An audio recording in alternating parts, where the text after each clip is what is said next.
أعوذ بالله من الشيطان الرجيم. بسم الله الرحمن الرحيم.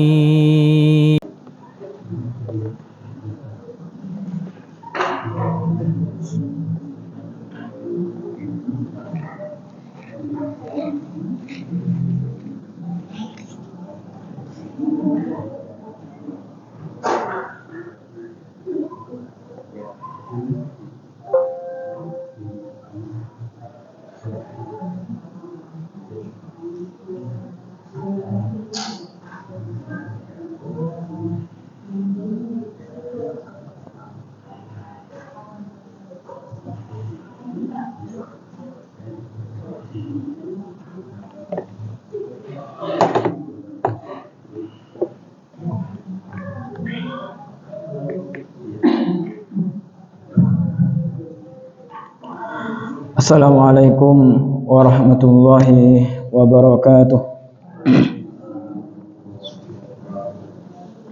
Innal hamdalillah nahmaduhu wa nasta'inuhu wa nastaghfiruh wa na'udzu billahi min shururi anfusina wa min sayyiati a'malina. May yahdihillahu fala mudilla lahu wa man yudlil fala hadiya lahu. Asyhadu an la ilaha illallah wa asyhadu anna Muhammadan abduhu wa rasuluh. Allahumma salli ala nabiyyina Muhammad wa ala alihi wa sahbihi wa man tabi'ahum bi ihsanin ila yaumiddin, amma ba'd. Qala Allah ta'ala fil Qur'anil Karim, ya ayyuhalladzina amanu ittaqullaha haqqa tuqatih ittaqullaha haqqa tuqatih wa la tamutunna illa wa antum muslimun. Allahumma inna nas'aluka ilman nafi'a wa rizqan thayyiban wa amalan mutaqabbala. Allahumma inna na'udzubika min ilmin la yanfa' wa min qalbin la yakhsha wa min nafsin la tashba' wa min da'watin la yustajabu laha. Ma'asal muslimin, jamaah salat maghrib yang dimuliakan oleh Allah Subhanahu wa taala. Alhamdulillah, bersyukur kepada Allah Subhanahu wa taala atas segala limpahan karunia-Nya yang Allah berikan kepada kita semuanya. Kita diberi nikmat oleh Allah Subhanahu wa taala, nikmat keistiqomahan dalam menghadiri majlis ilmu ini. Mudah-mudahan apa yang kita usahakan dibalas dengan sebaik-baik balasan oleh Allah Subhanahu wa taala dan dijadikan semua aktivitas ibadah kita dijadikan sebagai pemberat timbangan amal kita besok pada hari kiamat kelak. Amin Allahumma amin. Salawat dan salam semoga tetap tercurahkan kepada Nabi kita Muhammad sallallahu alaihi wasallam, kepada keluarganya, kepada sahabatnya, dan orang-orang yang senantiasa istiqamah mengikuti jejak beliau sampai hari kiamat kelak. Taib, ma'asal muslimin, jamaah salat maghrib yang dimuliakan oleh Allah Subhanahu wa taala. Pada malam hari ini kita akan melanjutkan kajian kita membahas kitab yang ditulis, yang dikarang oleh Al-Imam Al-Bukhari rahimahullahu ta'ala, kitab yang berkenaan dengan adab-adab Islam, yaitu kitab Al-Adab Al-Mufrad, yang mana pada malam hari ini kita sampai di bab yang selanjutnya, yaitu bab yaburru walidaih man lam yakun maksiyah, bab berbuat baik kepada kedua orang tua, berbakti kepada kedua orang tua, memenuhi perintah orang tua, man lam yakun maksiyah, selama perintah orang tua itu tidak menyuruh kepada kemaksiatan. Ma'asal muslimin yang dimuliakan oleh Allah Subhanahu wa taala, sudah kita bahas sebelumnya bahwasanya banyak dalil-dalil dari Al-Quran dan dari Sunnah yang memerintahkan kita untuk selalu berbuat ihsan, berbuat ma'ruf dan taat kepada kedua orang tua kita. Akan tetapi ketaatan kepada makhluk, termasuk ketaatan kepada kedua orang tua, itu terikat, tidak mutlak, kecuali perintah Allah Subhanahu wa taala dan Rasulnya itu mutlak. Akan tapi kalau perintah yang memerintah kita adalah makhluk, termasuk orang tua kita, maka diikat dengan man lam yakun maksiyah. Selama perintah itu tidak melanggar hak-haknya Allah Subhanahu wa taala, tidak menyuruh ke dalam kemaksiatan. Kita taati semua perintah orang tua kita, tapi ketika sudah memerintah kita untuk bermaksiat kepada Allah Subhanahu wa taala, maka tidak ada ketaatan kepada keduanya. Sebagaimana yang saya sebutkan, la ta'ata li makhluqin fi ma'siyatil khaliq. Tidak ada ketaatan kepada makhluk untuk bermaksiat kepada Allah Subhanahu wa taala. Bukan berarti ma'asyiral muslimin yang dimuliakan oleh Allah Subhanahu wa taala, ketika orang tua kita salah dalam satu hal, yaitu menyuruh kita untuk kemaksiatan dalam hal tertentu, kemudian jangan sampai kita menafikan hal-hal yang lain, perintah-perintah yang lain, yang mana perintah yang lain itu adalah perintah untuk kema'rufan, perintah untuk melakukan kebaikan. Kita dilarang hanya terbatas dalam kemaksiatan saja. Akan tapi tetap kita harus taat, berbakti, kemudian menolaknya kita harus baik dan memperlakukan kedua orang tua kita tetap baik.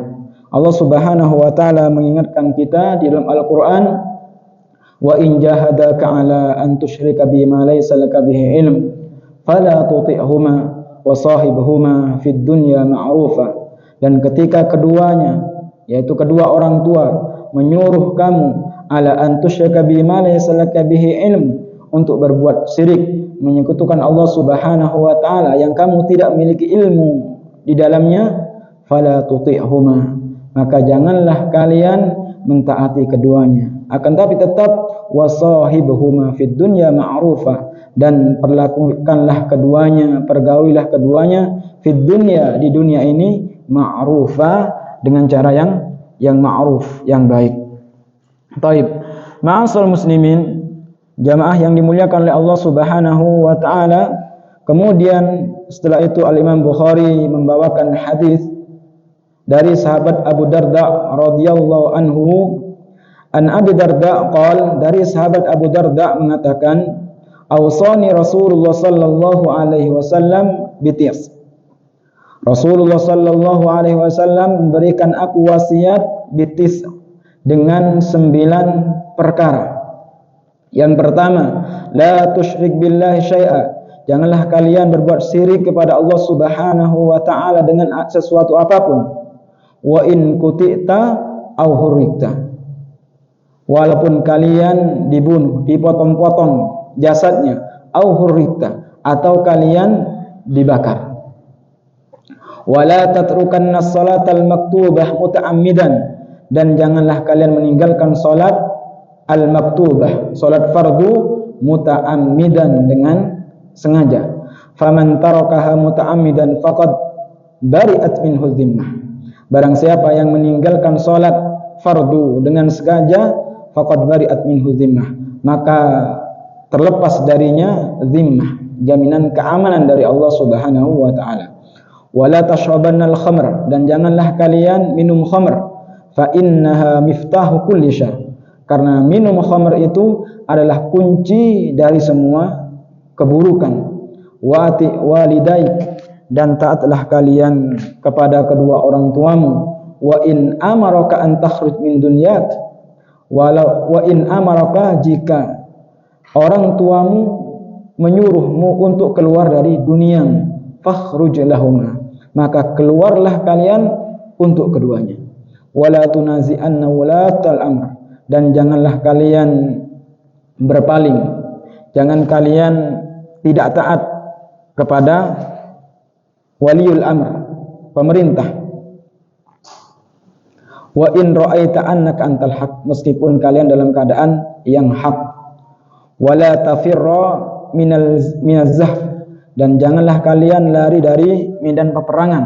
Wa in halakta wa farra ashabuk, walaupun kalian harus terbunuh dan temanmu lari dari medan perang.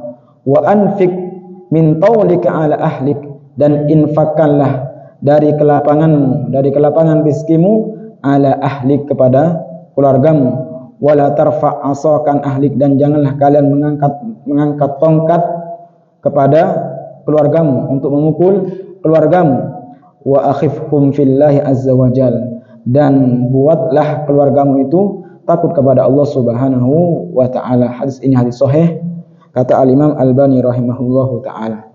Baik, ma'asal muslimin, jamaah salat maghrib yang dimuliakan oleh Allah Subhanahu wa taala. Sahabat Abu Darda dalam hadis ini diberi wasiat oleh Rasulullah sallallahu alaihi wasallam dengan 9 wasiat. Yang pertama, la tusyrik billahi syai'an wa in kuti'ta ahurrikta. Janganlah kalian berbuat syirik kepada Allah Subhanahu wa taala walaupun kamu harus dipotong-potong, harus dibunuh, au hurrikta, atau kalian dibakar.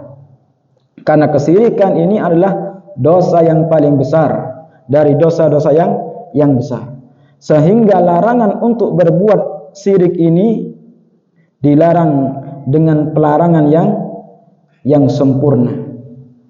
Larangan yang benar-benar ditekankan oleh Rasulullah sallallahu alaihi wasallam dengan mengatakan wa in kuti'ta au hurrikta. Meskipun kalian harus dibunuh atau kalian harus dibakar.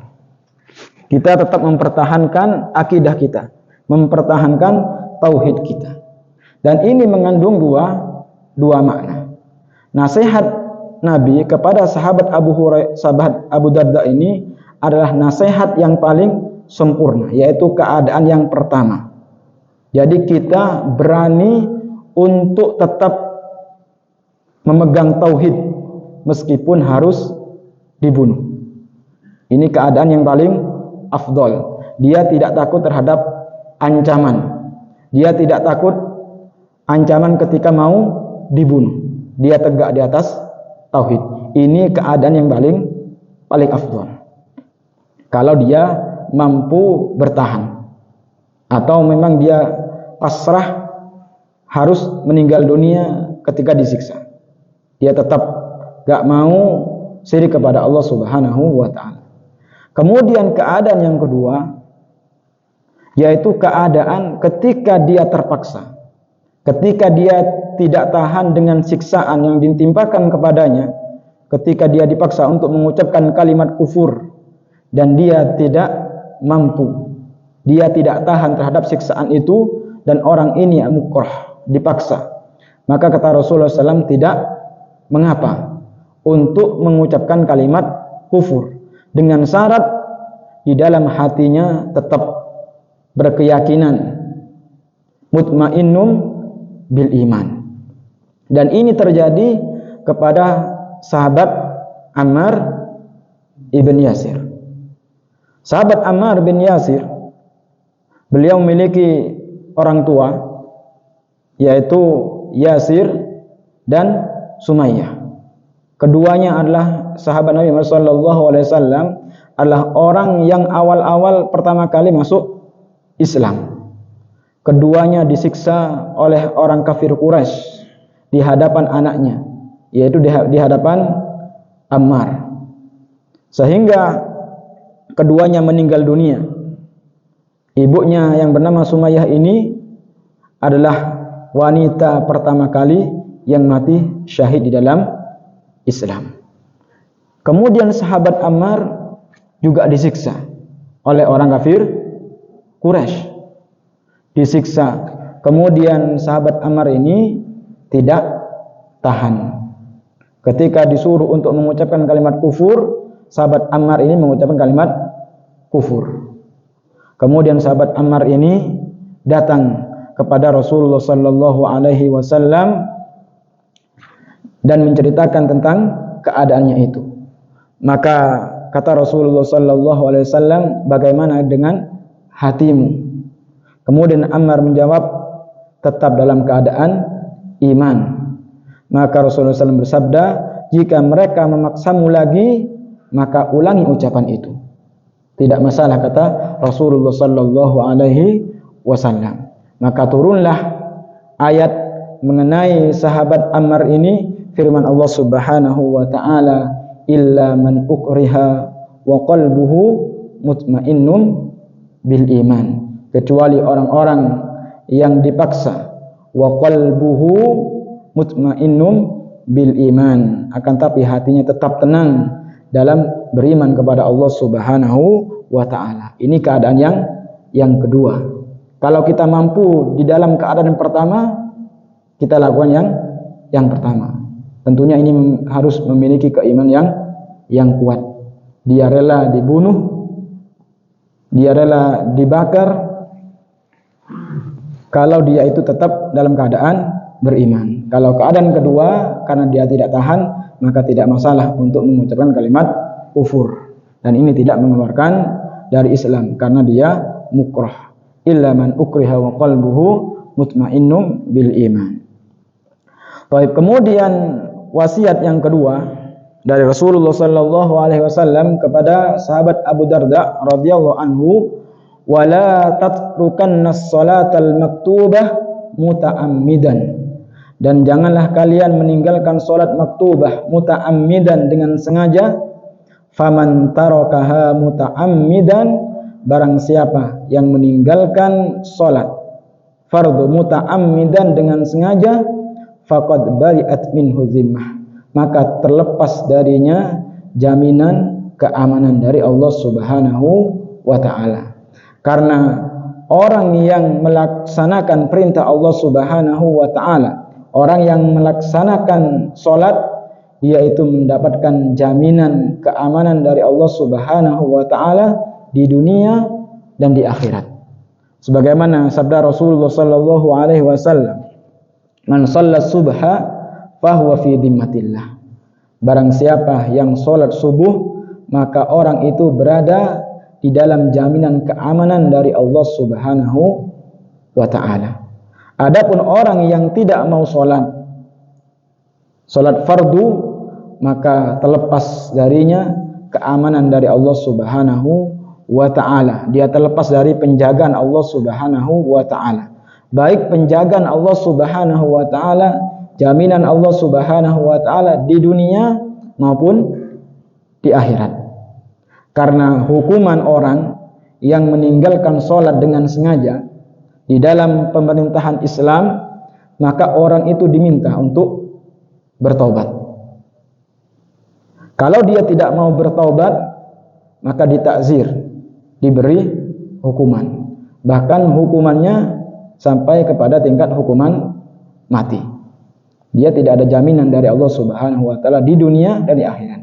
Adapun di akhirat, maka tentu dia akan mendapatkan siksaan yang lebih besar lagi dari Allah Subhanahu wa taala. Karena salat ini adalah inti dari ajaran Islam, yaitu salat.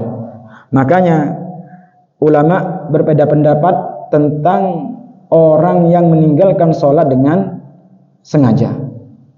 Pendapat yang pertama, bahwasanya orang yang meninggalkan salat fardu dengan sengaja hukumnya kafir, hukumnya keluar dari Islam.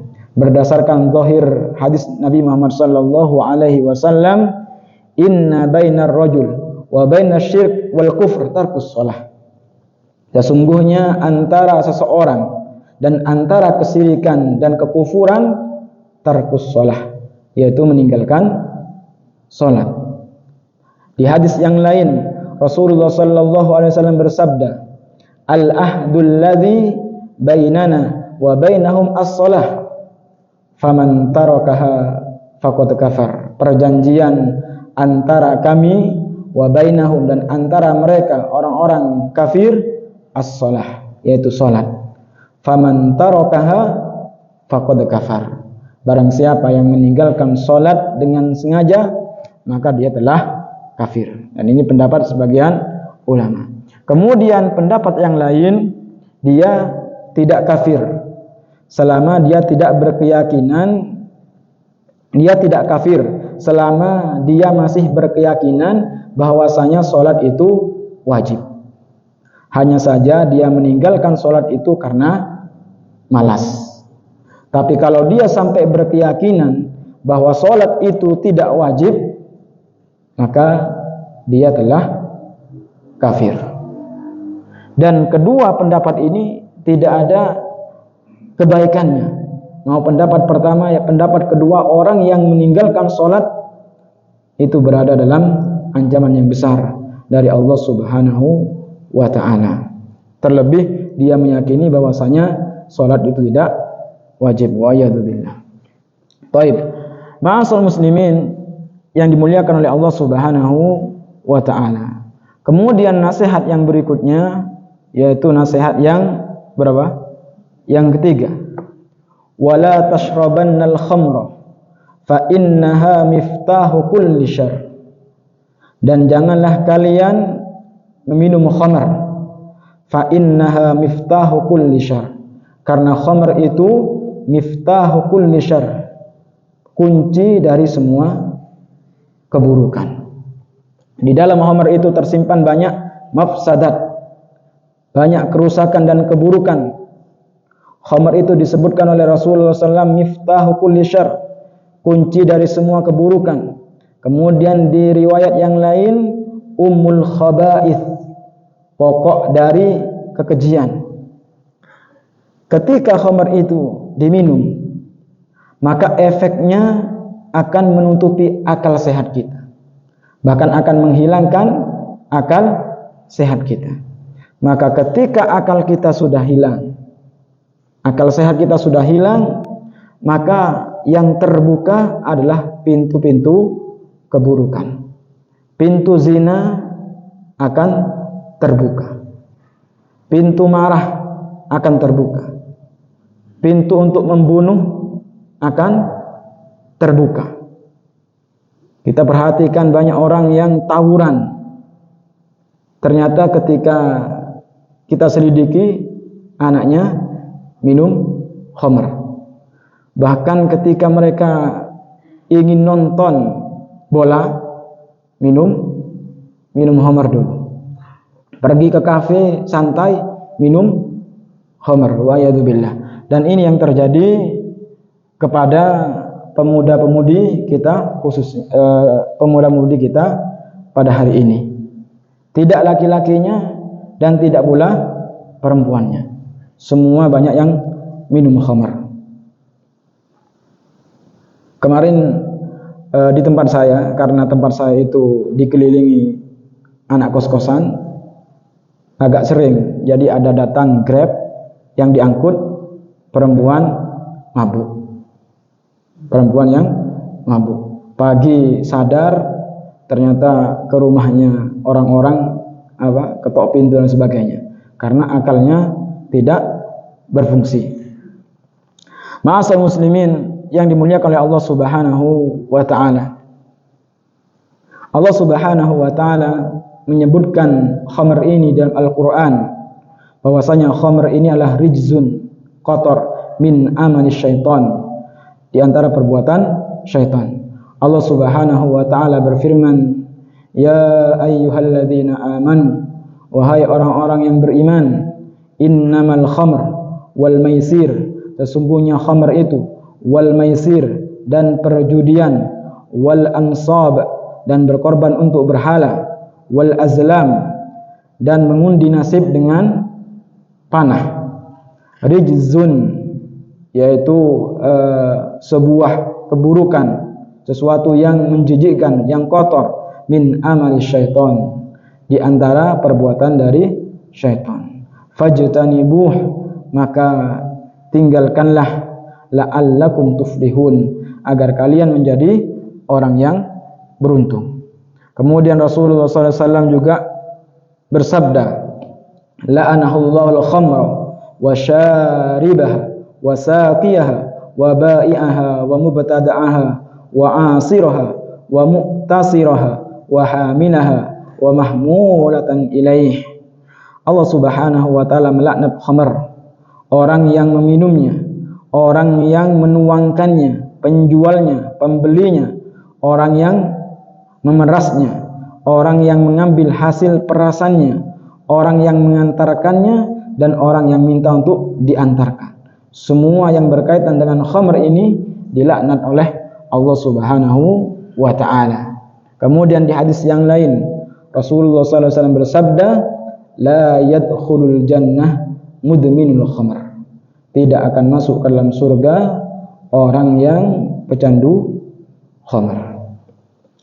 Baik, ma'asal muslimin yang dimuliakan oleh Allah Subhanahu wa taala. Kemudian wasiat yang berikutnya, wa ati walidaik wa in amaraka an takhruj min dunyak fakhruj lahuma. Dan taatilah kedua orang tuamu, wa in amaraka, walaupun orang tuamu menyuruhmu untuk keluar dari duniamu, fakhruj lahuma, maka keluarlah kalian untuk keduanya. Ini menunjukkan agungnya kedudukan orang tua bagi seorang anak. Kita harus benar-benar taat kepada kedua orang tua kita selama orang tua kita tidak menyuruh kita untuk bermaksiat kepada Allah Subhanahu wa taala. Sampai Rasulullah SAW mengatakan, wa in amaraka an takhruj min dunyak, walaupun meskipun orang tuamu menyuruhmu untuk keluar dari dunia, fakhruj lahuma.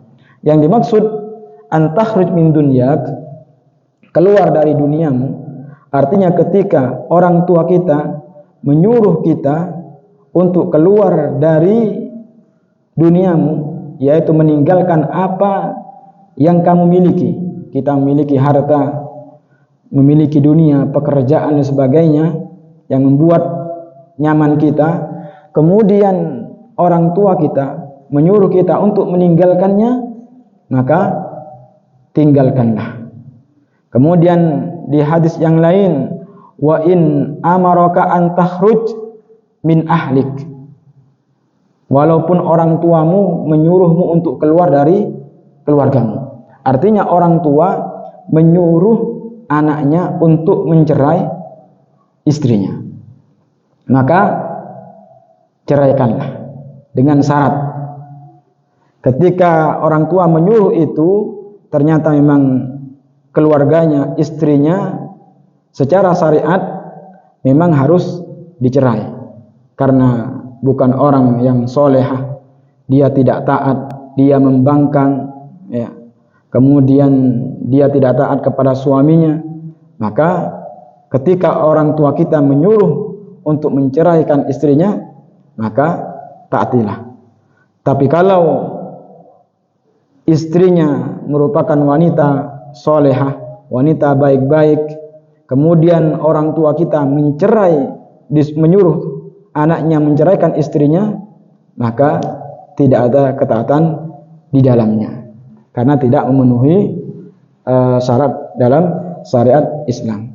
Termasuk dalam masalah harta. Ketika orang tua kita menginginkan harta kita, maka kita harus memberikan harta itu. Kita harus taat kepada kedua orang tua. Karena di hadis juga disebutkan, anta wa maluka li abik, kamu dan hartamu milik bapakmu. Ketika orang tua kita menginginkan harta kita, kita harus taat, kecuali dalam beberapa syarat. Kita tidak memudarati harta seorang anak, dan bukan dalam rangka mengambil harta anak kita kemudian diberikan kepada saudara yang lain. Dan orang tua yang mengambil itu benar-benar dalam keadaan butuh. Kalau tidak memenuhi syarat ini, maka tidak boleh bagi orang tua untuk mengambil harta anaknya. Wallahu a'lam bishawab. Kemudian wasiat berikutnya, wala tunazi'anna ulatal amr wa in ra'aita annaka antal haq. Dan janganlah kalian melanggar, membangkang terhadap ulatul amr, pemimpin kalian. Wa in ra'aita annaka antal haq, walaupun kalian dalam keadaan hak. Jadi kita dilarang untuk membangkang kepada ulil amr, meskipun ulil amr itu berbuat zalim kepada kita. Walaupun kita dalam keadaan hak, tetap kita harus taat kepada ulil amr. Bukan karena ulil amr memerintah kepada kemaksiatan. Kalau ulil amr itu memerintah kita kemaksiatan, maka tidak ada ketaatan. Tapi kalau waliul amr itu karena zalim, maka kita tidak boleh keluar dari ketaatan kepada ulil amr. Dan hadis-hadis Nabi Muhammad sallallahu alaihi wasallam termasuk firman Allah Subhanahu wa taala banyak menerangkan bahwasanya kita harus taat kepada perintah ulil amr. Disebutkan dalam hadis Rasulullah sallallahu alaihi wasallam, isma' wa ati' wa in daraba dhahrak wa akhadha malak. Dengarkanlah perintah ulil amr itu, wa ati' dan taatilah, wa in daraba dhahrak, meskipun pemimpin itu memukul punggung, wa akhadha malak, atau mengambil hartamu. Kemudian di hadis yang lain Rasulullah sallallahu alaihi wasallam bersabda, wa man ra'a min amirihi syai'an min ma'siyatillah falyakrah ma ya'ti min ma'siyatillah. Kalau seorang dari kalian melihat pada pemimpinnya min ma'siyatillah, bermaksiat kepada Allah Subhanahu wa taala, maka bencilah atas kemaksiatannya. Wala yanzi'anna yadan min ta'atin, tapi kalian jangan mengangkat tangan dari ketaatan kepada pemerintah kita. Di hadis yang lain Rasulullah SAW bersabda, usikum bitaqwallahi azza wajal, aku wasiatkan kepada kamu untuk bertakwa kepada Allah Subhanahu wa taala, was-sam'i wat ta'ah, dan tetaplah mendengar dan taat, wa in ta'ammaru alaikum abdun, meskipun yang memimpin kalian itu, yang menjadi pemimpin kalian itu seorang budak. Jadi tidak ada alasan bagi kita untuk tidak taat kepada ulil amr. Karena dosanya ulil amr, biar dosanya dia dengan Allah Subhanahu wa ta'ala. Tapi kalau kita melihat keburukan yang kadang keburukannya itu melewati batas, seakan-akan kita ini kayak harus mengkritik seperti itu karena tidak tahan dengan kelakuannya. Tapi Rasulullah sallallahu alaihi wasallam memerintah kita, menyuruh kita untuk tetap bersabar. Karena orang yang mencela pemerintah itu tidak menambah perbaikan kepada pemerintah itu. Bahkan kita yang mendapatkan dosa. Tetapi kalau kita mendoakan, bisa jadi Allah Subhanahu wa ta'ala memberikan hidayah kepada pemimpin kita dan merubah keadaannya, dan kita mendapatkan pahala dari Allah Subhanahu wa ta'ala karena kita mendoakan. Tapi kalau kita sukanya mengumpat, sukanya mencela, celaan itu tidak bisa merubah sikap pemimpin kita, malah kita mendapatkan dosa dari Allah Subhanahu wa ta'ala. Ya ayyuhalladzina amanu, wahai orang-orang yang beriman, atiiullah, taatlah kalian kepada Allah Subhanahu wa ta'ala, wa atiiur rasul, dan taatlah kalian kepada Rasul, wa ulil amri minkum, dan ulil amri di antara kalian, yaitu pemimpin kita semuanya. Kemudian wasiat yang berikutnya, ma'asyiral muslimin yang dimuliakan oleh Allah Subhanahu wa ta'ala. Wala tafirra minaz zahf wa in halakta wa farra ashabuk, dan janganlah kalian lari dari medan peperangan. Dan orang yang lari dari medan peperangan ketika peperangan berkecamuk, maka ini merupakan dosa besar. Kita dilarang lari ketika dalam keadaan perang berkecamuk, meskipun konsekuensinya harus terbunuh.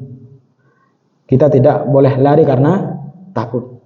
Adapun kalau kita mundur, mengambil siasat untuk maju kembali, maka ini tidak termasuk orang yang lari dari medan peperangan. Yang dimaksud lari di sini adalah lari karena takut untuk berperang di jalan Allah Subhanahu wa taala.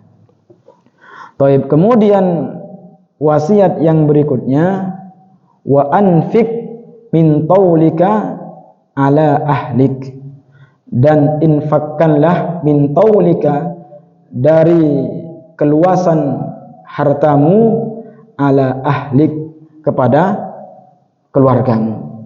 Jadi kita tidak boleh bakhil kepada keluarga kita, terutama infak yang sifatnya itu nafkah yang wajib. Maka itu menjadikan itu kewajiban kita untuk memberikan nafkah. Dan kalau kita memiliki kelapangan harta, maka tidak mengapa bagi kita untuk memberikan nafkah kepada keluarga kita dalam perkara yang mubah, untuk menarik kecintaan di antara kita dalam keluarga.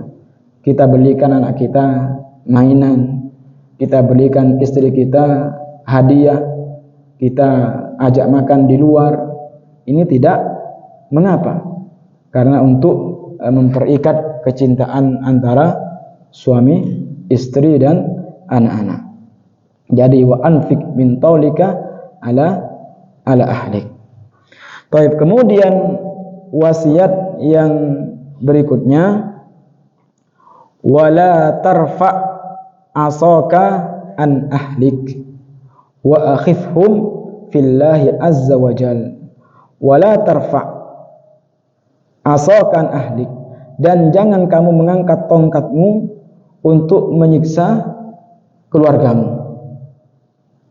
Kita dibolehkan oleh Allah Subhanahu wa taala, oleh Rasulullah sallallahu alaihi wasallam untuk memukul keluarga kita dengan syarat pukulan yang mendidik, bukan pukulan yang menyiksa, dengan pukulan yang membahayakan, dan bukan pukulan di wajah.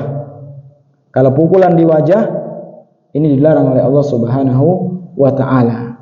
Dan ini pun mendidik dengan cara memukul, ini adalah opsi terakhir. Setelah kita memberikan nasihat, memberikan pengarahan, ya, kemudian kok masih tetap, bisa jadi pukulan ini sebagai opsi yang terakhir.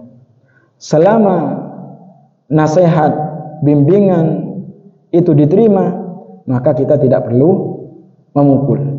Seandainya harus memukul, itu pun pukulan yang tidak membahayakan keluarga kita, dan bukan pukulan untuk menyiksa, bukan pukulan yang dipukulkan di wajah. Karena memukul ini juga merupakan pendidikan dari Nabi Muhammad sallallahu alaihi wasallam, akan tapi ini opsi yang terakhir. Rasulullah sallallahu alaihi wasallam bersabda di dalam hadis yang lain, allikus saut haitsu yarahu ahlul bait, gantungkanlah cemeti atau pecut itu di atas rumah kita agar dilihat oleh keluarga kita. Kita takut-takuti keluarga itu dengan apa? Pecut atau cemeti sebagai ta'dzib, sebagai pendidikan kepada keluarga kita. Kemudian yang terakhir dari wasiat itu, wa akhifhum fillahi azza wa jal, dan buatlah mereka, keluarga itu atau peserta didik itu, dibuat takut kepada Allah Subhanahu wa taala. Dan ini merupakan pokok dari sebuah pendidikan, yaitu membuat mereka yang kita didik itu takut kepada Allah Subhanahu wa taala, bukan ditakutkan kepada kita. Kadang seorang ibu sering ketika mendidik anaknya, mereka ditakutkan kepada bapaknya.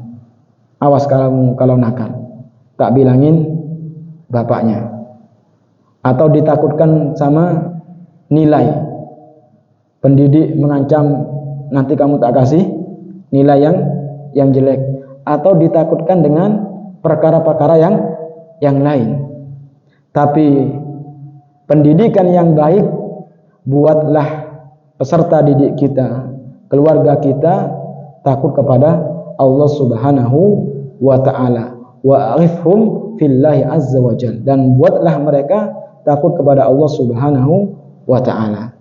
Karena kalau kita takutkan mereka kepada kita atau kepada kedua orang tua, maka orang tua ini memiliki keterbatasan.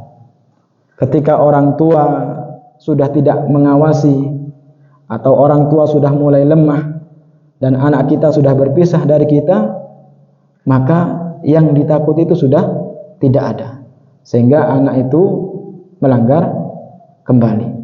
Atau ketika anak kita, serta didik kita takutkan kepada nilai. Kadang ada santri itu sudah nggak takut lagi sama nilai. Mau merah, mau dapat 40, kadang nggak peduli. Ada anak itu ujian itu ngisinya itu sak tepai, Pak. Nyoret sak tepaknya. Ya. Ketika dia sudah nggak takut sama nilai, maka dia akan melanggar. Tapi kalau kita takutkan kepada Allah Subhanahu wa ta'ala, maka Allah Subhanahu wa ta'ala zat yang maha mengawasi. Makanya nasihat Luqman Al-Hakim yang diabadikan oleh Allah Subhanahu wa ta'ala di dalam Al-Quran, beliau memberikan nasihat kepada anaknya, Ya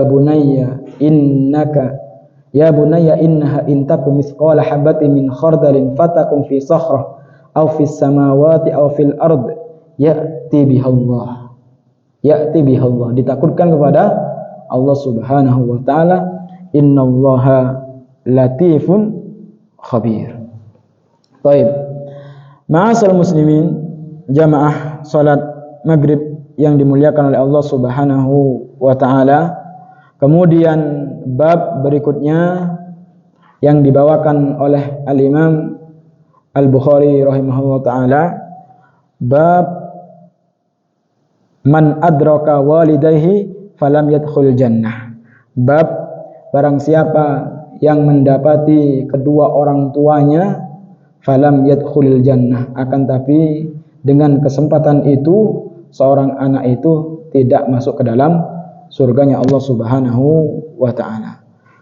Akan tapi sebelum masuk ke bab itu, ada satu hadis lagi yang dibawakan oleh Al-Imam Bukhari rahimahullahu ta'ala dalam bab tetap berbuat baik kepada kedua orang tua selama orang tua itu tidak menyuruh kita kemaksiatan, yaitu hadis an Abdullah ibn Amr radhiyallahu anhuma, dari sahabat Abdullah bin Amr, mudah-mudahan Allah Subhanahu wa ta'ala meridai keduanya.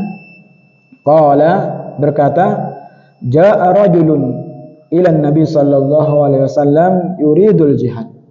Ada seorang laki-laki yang datang kepada Nabi Muhammad sallallahu alaihi wasallam untuk berangkat jihad. Maka ditanya oleh Rasulullah sallallahu alaihi wasallam, ahayyun walidak, apakah orang tuamu masih hidup? Qala na'am, iya ya Rasulullah, orang tua saya masih hidup. Faqal, maka Nabi Muhammad sallallahu alaihi wasallam, fa fihima fajahid, maka kepada keduanya hendaklah kalian berjihad.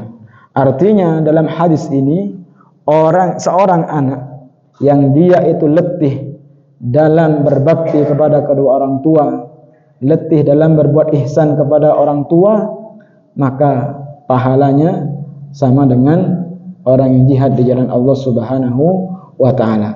Akan tapi yang dimaksud jihad di sini adalah jihad kifai, yaitu jihad yang sifatnya fardu kifayah, bukan jihad yang fardu ain.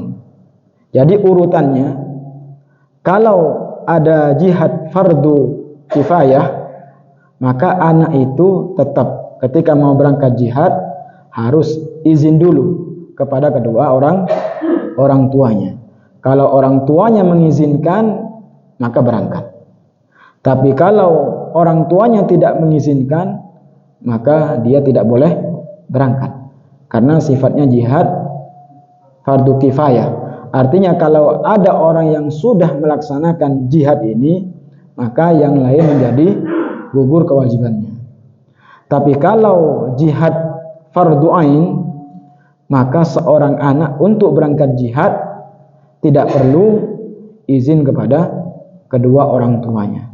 Seandainya orang tua itu tidak mengizinkan anaknya untuk berangkat jihad, maka dia tetap harus berangkat. Karena bertentangan, terkumpul antara haknya Allah Subhanahu wa taala berupa kewajiban dengan haknya makhluk. Maka yang didahulukan adalah haknya Allah Subhanahu wa taala. Baik, mungkin ini yang bisa Anda sampaikan. Mudah-mudahan bermanfaat untuk kita semuanya. Insyaallah kita akan lanjutkan pada pertemuan yang berikutnya. Bab man adraka walidayh falam yadkhulil jannah.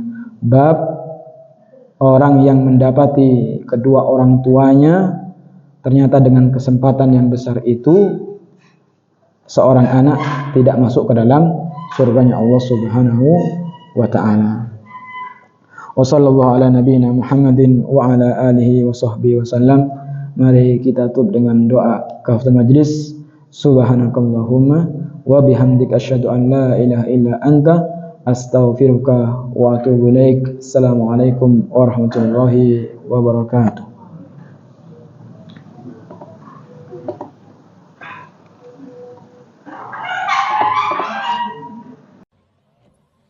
لئن شكرتم لأزيدنكم